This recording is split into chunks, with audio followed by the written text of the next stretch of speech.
السلام علیکم ورحمۃ اللہ وبرکاتہ. الحمدللہ رمضان پوڈ کاسٹ کے ایک اور ایپیسوڈ کے ساتھ آپ کی خدمت میں حاضر ہیں.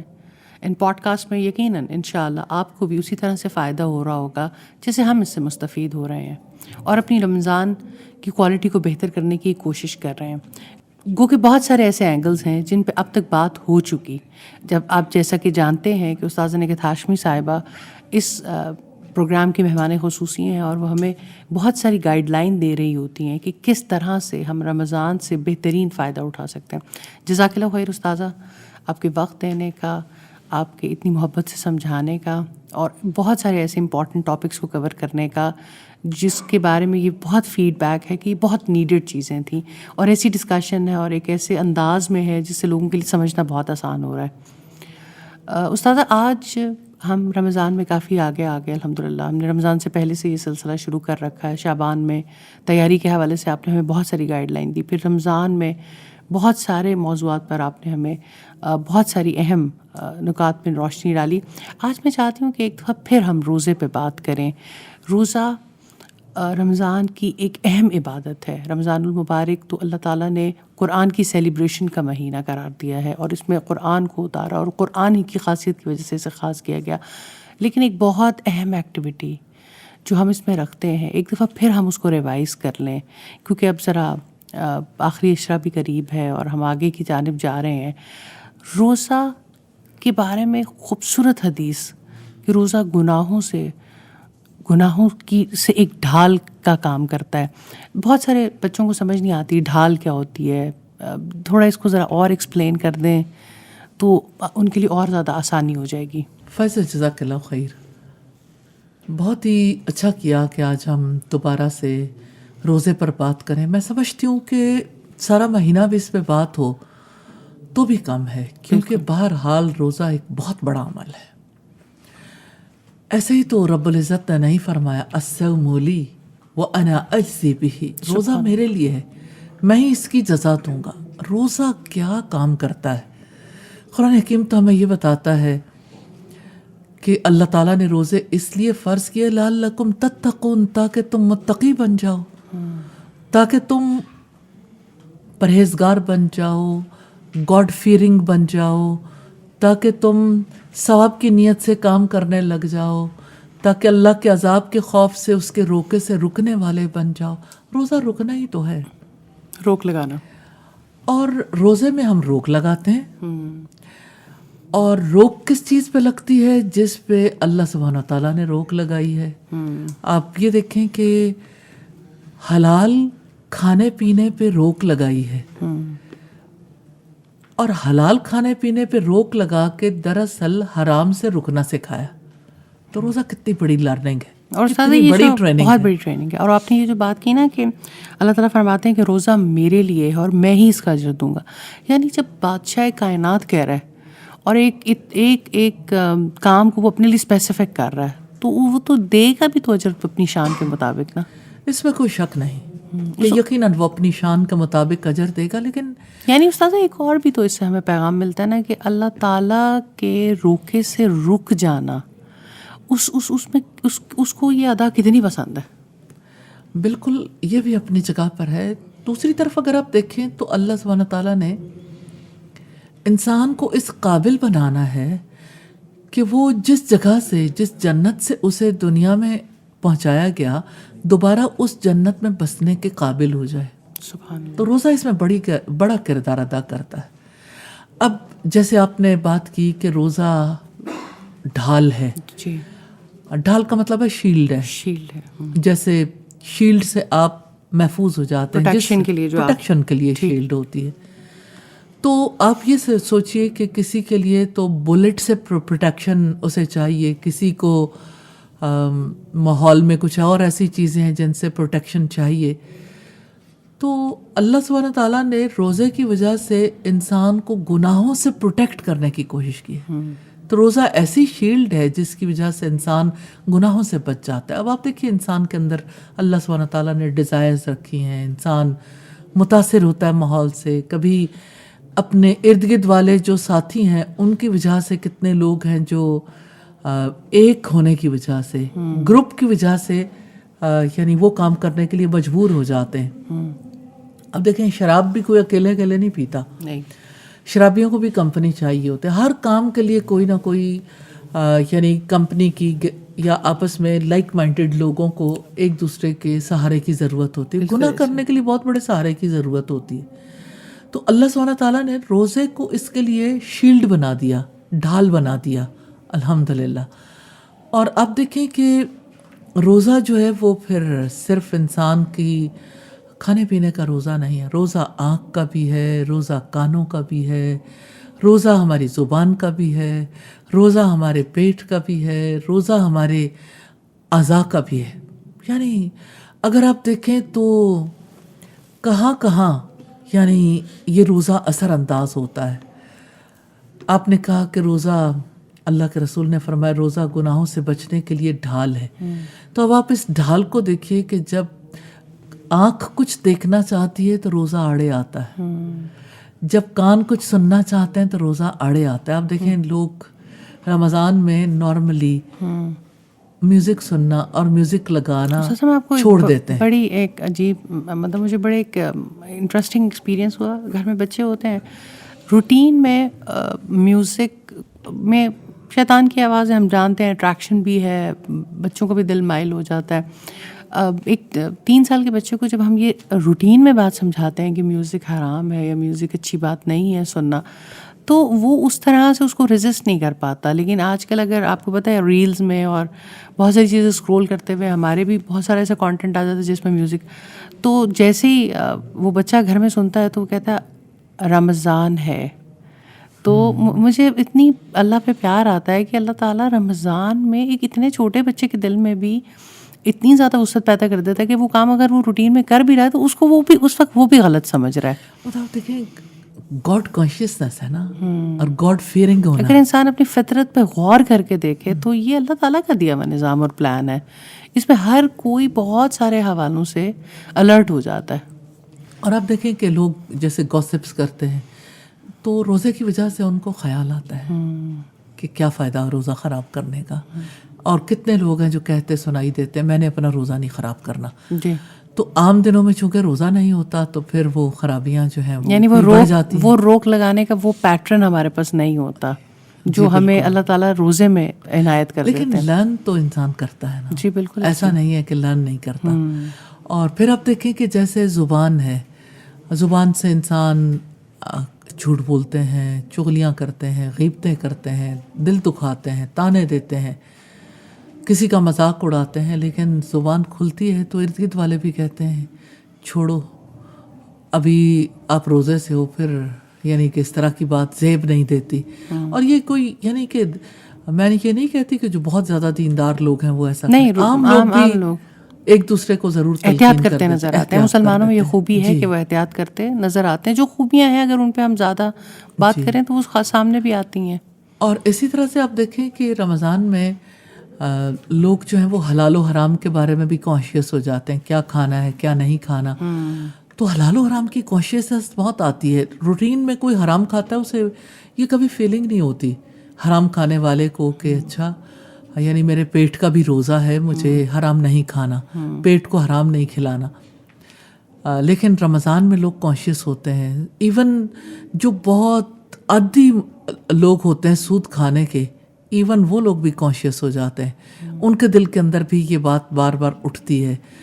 تو روزہ جو ہے وہ بہت ساری چیزوں سے بچاتا ہے. سر آپ نے شروع میں بہت ہمیں اس بارے میں تلقین کی کہ روزہ صبر سکھاتا ہے, لیکن آپ نے ایک بہت خوبصورت ڈبیٹ چھیڑی تھی کہ دیکھیں صبر بھی وہ سیکھے گا جو اس طرح سے روزے کی حفاظت نہیں کرے گا کہ سارا دن گھر سے باہر نہیں جا رہا یا نیند پوری کر رہا ہے اور بالکل افطار کے قریب اٹھ گیا, تو وہ کس چیز کا صبر سیکھے گا. اور میں نے رمضان میں اس دفعہ اس بات کو بڑا غور کیا اور ایکسپیرینس کیا کہ واقعی جب آپ مشقت کاٹتے ہیں اور نکلتے ہیں باہر, کیونکہ موسٹلی ہمارا نکلنا الحمدللہ اللہ تعالیٰ کے کام کے لیے ہوتا ہے, وہ جو روزہ اس دن کا صبر سکھاتا ہے. اور جب وہ جو دعا کا وقت ہوتا ہے اس میں جو لذت ہوتی ہے وہ ایسے دن میں نہیں ہوتی جس میں آپ سارا دن بس گھریلو امور سر انجام دے رہے ہوتے ہیں اور گھر میں ہوتے ہیں. وہ ٹھنڈا میٹھا سا روزہ آپ کو وہ صبر اور وہ چیز نہیں سکھا رہا ہوتا.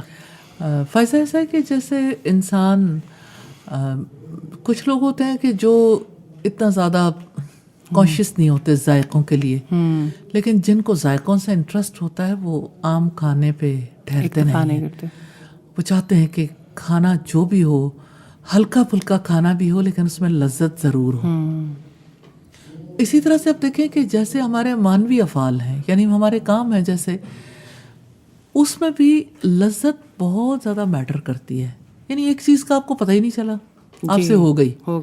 کتنے کام ہیں جو عادتاً ہو جاتے ہیں. کچھ لوگ ہیں عادتاً سچ بولتے ہیں, عادتاً جو ہے وہ لوگوں کے ساتھ بھلائی کا معاملہ کرتے ہیں, عادتاً ہمسایوں کے ساتھ بھی اچھا سلوک کر لیتے ہیں, عادتاً بزرگوں کی بھی خدمت کر لیتے ہیں. لیکن یہ ہے کہ انہیں اس بات کا احساس نہیں ہوتا ہم نے کیوں کیا, لاجک کیا اور کس کے لیے کیا.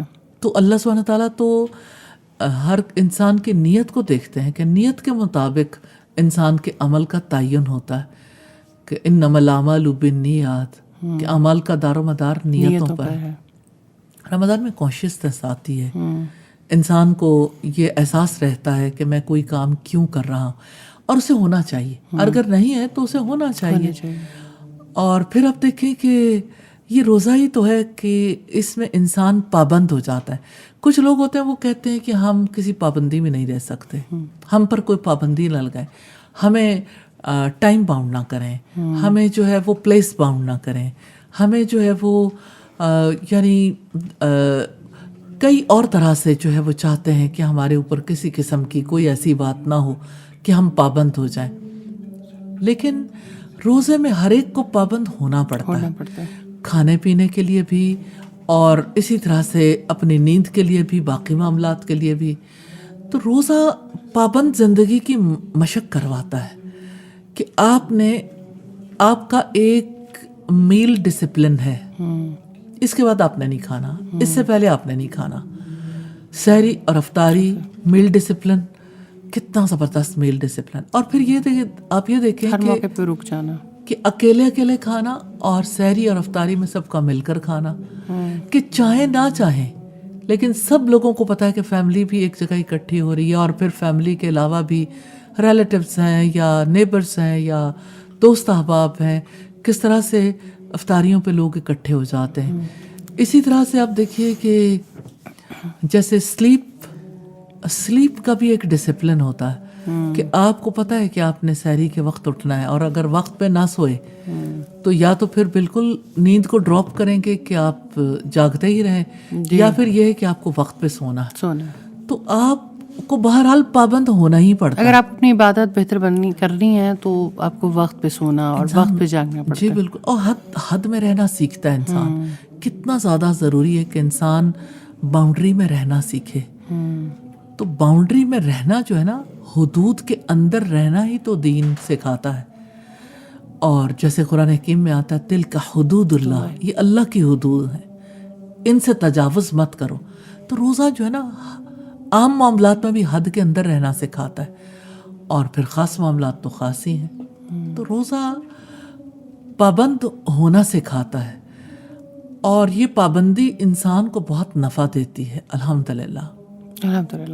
جزاک اللہ خیر استاذہ. مجھے ایسا لگتا ہے کہ اس بات کو آپ نے بہت کھل کے بیان کیا, یعنی سوچ کے ایسے دریچے ضرور کھلتے ہیں کہ جب ہم اس وقت پہ اتنی زیادہ پابند ہونے کی ٹریننگ ہے, اور جہاں جہاں سے اللہ تعالیٰ نے روکا ہے اس کے روکے سے رک جانا, اور جن باتوں کا اس نے حکم دیا اس پر عمل کر لینا, انسان کا دل بھی تو کھل جاتا ہے. اور پھر آپ فائدہ دیکھو, جیسے انسان کے یعنی انسان جہاں جہاں سے انسان اپنی دیگر دنیا سے رابطہ قائم کرتا ہے, آنکھوں سے, کانوں سے, زبان سے, اعضاء سے, تو ہر جگہ سے اس کے اوپر پابندی ہے.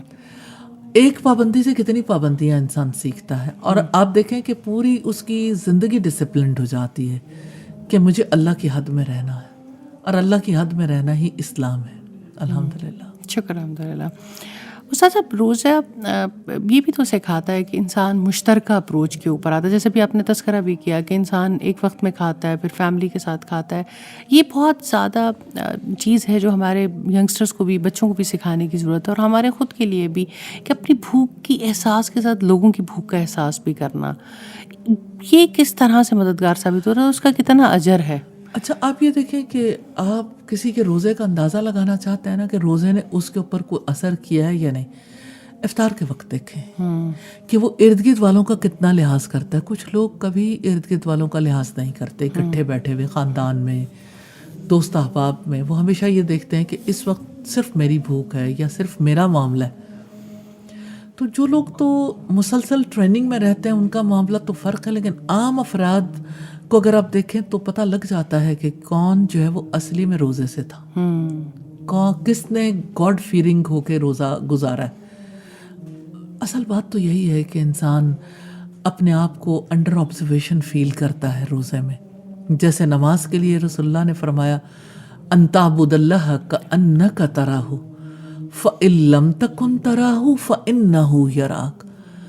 آپ اللہ کی عبادت ایسے کرو گویا کہ آپ اللہ تعالیٰ کو دیکھتے ہو, اور اگر آپ اس کو نہیں دیکھتے تو وہ تو آپ کو دیکھتا ہے. تو روزے میں تو ہر وقت یہی بات رہتی ہے کہ آپ کچھ کھانے لگے, کچھ پینے لگے, تو آپ نے روزہ جس کے لیے رکھا ہے آپ کو پتہ ہے وہ دیکھتا ہے, اور مجھے یہ کام نہیں کرنا, اس وقت مجھے اس نے روک لگا رکھی ہے میرے حلال کھانے پہ, حلال پینے پہ. تو یہ چیز انسان کی زندگی میں شامل ہوتی ہے کہ پھر وہ جب یعنی روزے نہیں بھی ہوتے تب بھی وہ ایسے کھانے اور ایسے مشروبات اور ایسے کام جن پر اللہ سبحانہ تعالیٰ نے روک لگائی ہے اسے کانشیسنس یعنی روح اور بدن کا بڑا قریبی تعلق ہے, لیکن رمضان وہ مومنٹ ہے جس میں ہم اس چیز کو ایکسپیرینس کر سکتے ہیں اور زیادہ. نو ڈاؤٹ روزے کی حالت میں ہم بہت ایکسپیرینس کرتے ہیں کہ اسپرچولی بہت اپ گریڈ ہوتا ہے انسان. روزہ اور فاسٹنگ دونوں میں بڑا فرق ہے. استاد یہ اس پہ بھی میں چاہتی ہوں تھوڑی سی آپ اور روشنی ڈالیں کہ روزہ اور فاسٹنگ میں کیسے فرق ہے. فاسٹنگ صرف باڈی کی ہے, آپ کا مائنڈ, آپ کی سول اس میں شامل نہیں ہوتے.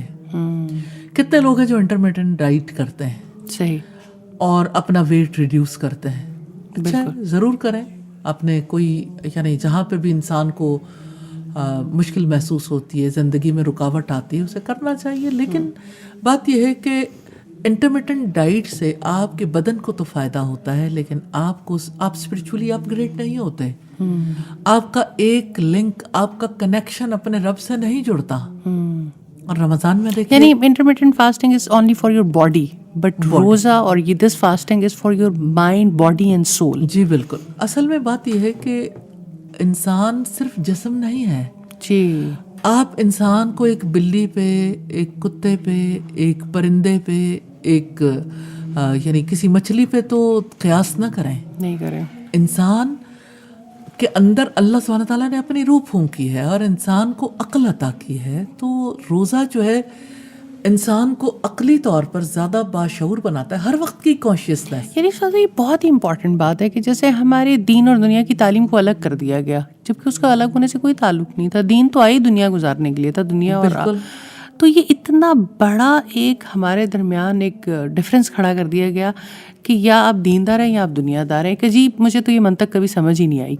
دوسری طرف آپ نے روزے کے ساتھ بھی یہی کیا کہ آپ کے روح اور بدن کے تعلق کو بھی ختم کیا گیا. یعنی ایک آپ اپنے بدن کے لیے اتنا کچھ کر رہے ہیں, اس کی بہت ساری نگہداشت بھی کر رہے ہیں, ایکسٹرنل بھی انٹرنل بھی, لیکن آپ اگر اس اپنے مائنڈ اور باڈی کو ساتھ اس کی بھی اسی طرح سے نگہداشت, یہ بھی اسی طرح کا ایک تفاوت ہے کہ اس کے اوپر ضرور مزید ریسرچز ہونی چاہیے. اور دنیا کو جیسے انٹرمیٹنٹ فاسٹنگ کی طرف لایا گیا, اسی طرح سے لوگوں کو روزہ انٹروڈیوس کرانا چاہیے کہ روزے سے آپ کو کس قدر زیادہ اسپرچولی بھی اور فزیکلی بھی, مینٹلی بھی نفع ہو سکتا ہے. بالکل. اور اس کی پوری روح کے ساتھ, اگر اس کی پوری روح کو آپ سمجھیں گے اور آپ روزے کو ایسے ہی لیں گے, جیسے ابھی آپ نے بہت ساری چیزیں ایکسپلین کی اور پہلی ایپیسوڈس میں بھی کی کہ روزہ اگر گناہوں سے ڈھال ہے تو وہ ڈھال کس صورت میں بنے گا, اور پھر آپ کی مائنڈ, باڈی, سول کس طرح سے کنیکٹ ہوگی, تو یہ اس کے وہ فوائد نصیب ہوں گے. بالکل, کیوں نہیں. استاد جزاک اللہ خیر. ایک دفعہ پھر ہم نے ریوائز کیا ہے روزے کے حوالے سے اور اس کی افادیت کو سمجھنے کی کوشش کی ہے. انشاءاللہ کچھ اور موضوعات پہ اگلے آپ پوڈ کاسٹ پہ بات کریں گے. آپ کے آنے کا بہت شکریہ. اللہ تعالیٰ آپ کو جزائے خیر دے کہ رمضان میں بھی آپ اس طرح سے ہمارے لیے وقت نکال رہی ہیں اور ہمیں سکھا رہی ہیں. کتنی پیاری حدیث ہے کہ روزہ انسان کے لیے اس کے گناہوں سے ایک ڈھال ہے. اور یہ جو بات جو ابھی استاذہ نے بھی کہی کہ اللہ تعالیٰ فرماتے ہیں کہ روزہ میرے لیے اور میں ہی اس کا اجر دوں گا, تو اس بادشاہ کائنات کے لیے جو عمل کیا جائے اس کو کتنا کانشیس ہو کے کرنے کی ضرورت ہے. اور یہ نشستیں اسی لیے ترتیب دی گئی ہیں کہ ہم اس کانشیسنس کو لرن کر سکیں, ہم اس کو ریوائز کر سکیں. بہت سی باتیں ہم جانتے ہوتے ہیں, لیکن پھر بھی بہت ضرورت ہوتی ہے تذکرہ کرنے کی. بار بار چیزوں کو سمجھنا اور بار بار کا تذکرہ آپ کے عمل کی بہتری کے لیے ہوتا ہے. اللہ تعالیٰ سے دعا کرتے ہیں کہ انشاءاللہ وہ ہمیں یہ توفیق دے کہ ہم اس آخری عشرے سے بھرپور فائدہ اٹھا سکیں. تب تک اگلے پروگرام تک کے لیے اجازت دیجیے. السلام علیکم ورحمۃ اللہ وبرکاتہ.